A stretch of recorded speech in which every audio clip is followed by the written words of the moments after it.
The content you are about to watch contains the subject matter of a real-life true crime event.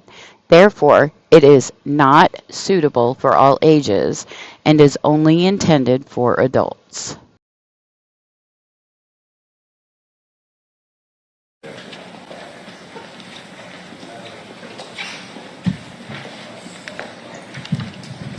Good evening. Thank y'all for coming in late this evening.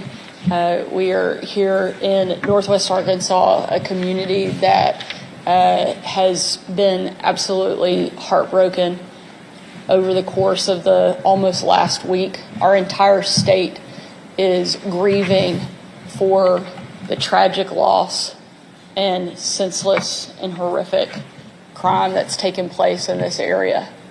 One of the worst experiences that certainly I've ever had was making a phone call to the Brink family earlier this week.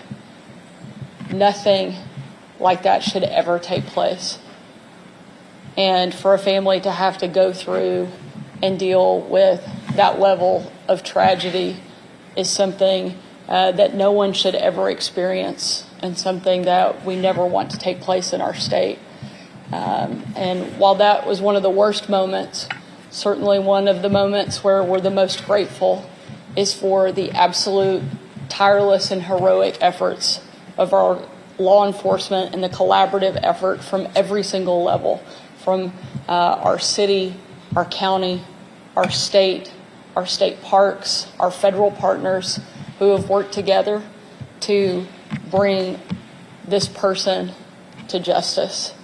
And I'm so thankful for their courageous and tireless efforts that they've put forth over the course of the last several days. And I cannot thank them enough for the way that they put themselves on the line, not just over this week, but every single day, and the way that they represent our state. I want to be clear that if you commit a violent, senseless act here in our state, our law enforcement will hunt you down and bring you to justice, because that's what the people of Arkansas, frankly, deserve. That's what they've asked for, and that's what this team has been able to deliver this week, and we're very grateful for their work.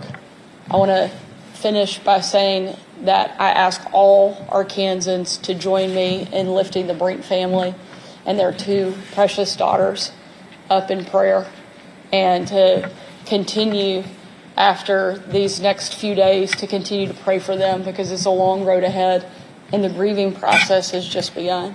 And I hope that our entire state will wrap their arms around this family and comfort them in a way that no other place can other than Arkansas.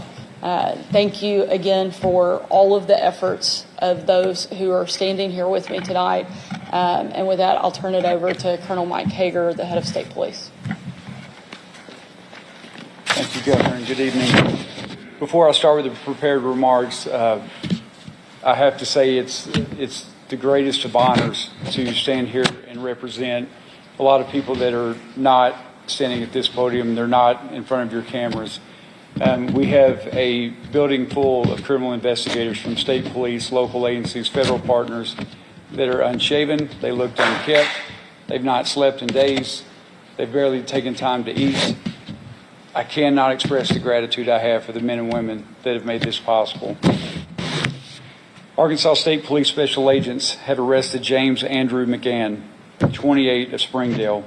He's been charged with 2 counts of capital murder in the deaths of Clinton David Brink and Cristen Amanda Brink. Clinton and Cristen were killed on Saturday, July 26, 2025, at Devil's Den State Park.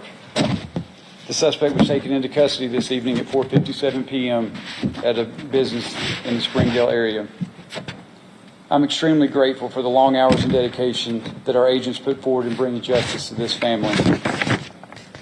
The collaboration between state police and other local law enforcement agencies, our federal partners, has been second to none. I also want to thank our media partners for helping us distribute important information during these past few days. Because of their hard work and investigative skill, we were able to take a monster off the streets and bring relief to Clinton and Kristen's precious girls.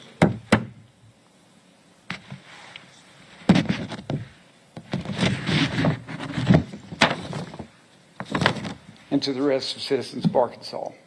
I'm going to turn it over now to Secretary Shea Lewis.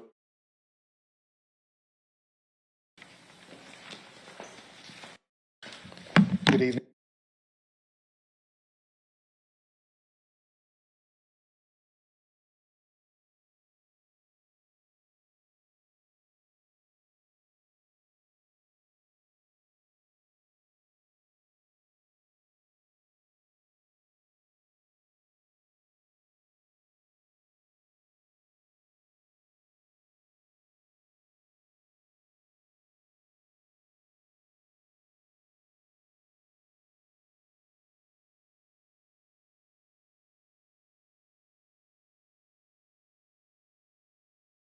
To the many partners who supported Arkansas State Parks during this time, especially the Arkansas Game and Fish Commission, the local law enforcement agencies, all that provided additional law enforcement coverage within our state park system.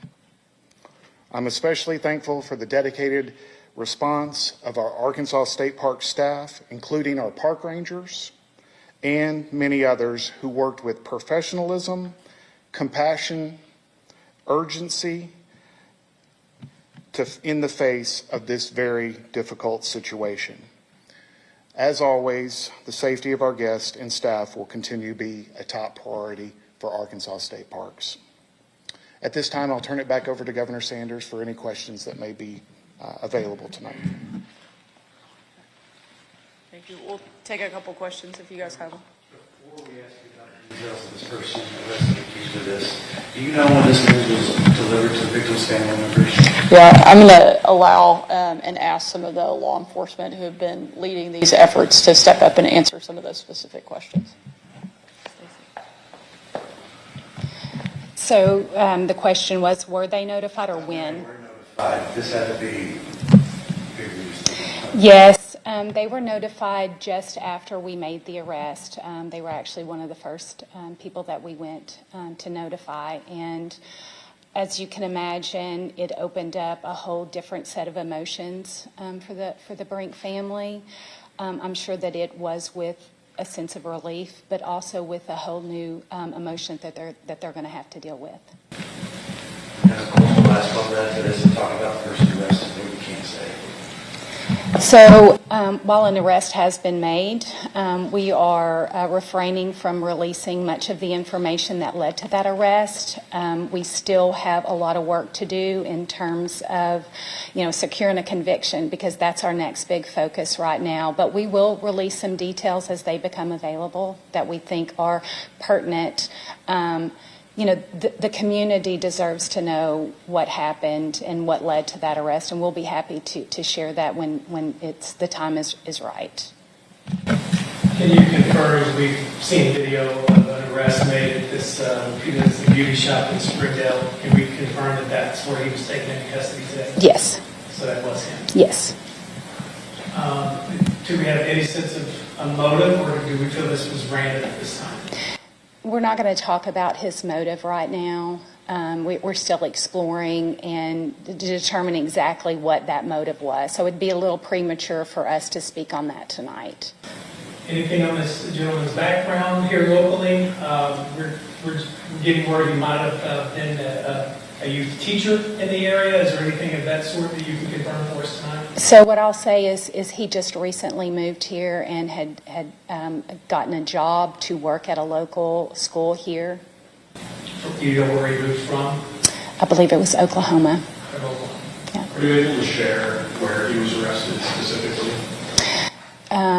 It was the barber shop that this gentleman just mentioned. Did the public play a role in this arrest, or I'm just wondering how this happened? Do we have investigators that were out there? How did we get to here? So I will say that the public was instrumental. When we pushed out the initial information, we were asking for any video. A lot of the video footage that we received was instrumental in helping us identify this particular subject. That was looking for a description of a vehicle. We know the description of a vehicle was seized, it's being processed as evidence. The description seems to match up with what you recovered. That's correct, yes, sir.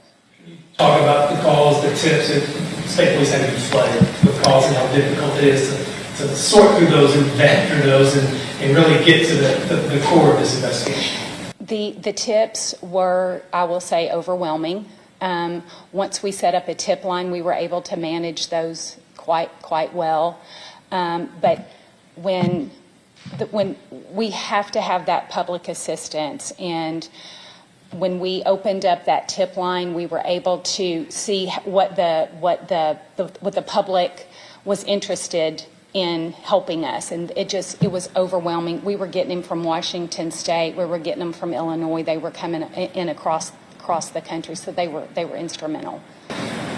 When we think about what's going to happen next at Devil's Den, is there any sort of worry or concern that we might see a repeat, or we might see a decrease in the amount of people wanting to go to state parks at this point?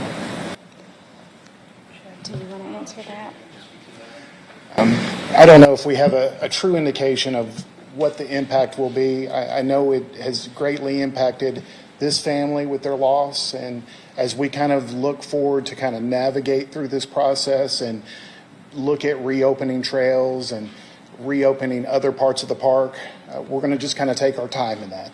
Right now they're going to remain closed. I want to make sure that the Brink family has time to grieve, go through this process, time for our staff to assess the situation, and then we'll reopen it at the appropriate time. Take maybe one or two last questions.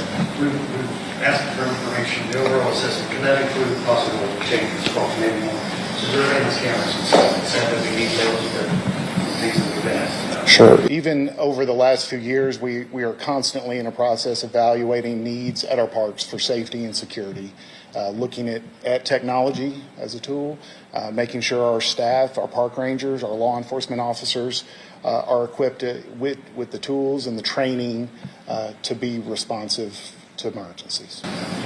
Let this be the last one here. There's been, ongoing people, and information has been pretty scarce. Can you talk to us a little bit about kind of the strategy behind that and why information was kind of hard to, or why you didn't want to share as part of the investigation? Sometimes when we share information, it actually creates a lot of running down trails that we don't want to go down. It actually hinders the investigation. As some of y'all are likely aware, there was a podcast that really, what we feel hurt the investigation. The interviews that were done were spreading information that we were using to help locate, because the last thing we wanted to do was for him to be alerted that we were onto him, so to speak. And so that we try to give information that's going to help us identify this person, but we don't want to give anything that we don't want them to go underground. We don't want them to go into hiding. And so that's why we were very deliberate with the information and really on the timing that it was delivered. So that was kind of the strategy. I'll just close out again by saying a big thank you to the men and women of our law enforcement, again, across every level, individuals who have stepped up and offered tips and information to our state parks team and their staff for everybody's collaborative effort over the course of the last several days. And again, we ask that every Arkansan remember this family and lift them up in prayer and offer condolences and comfort to them in any way that you can. So thank y'all again, and again, appreciate our law enforcement and prayers for all of Arkansas. Thank y'all.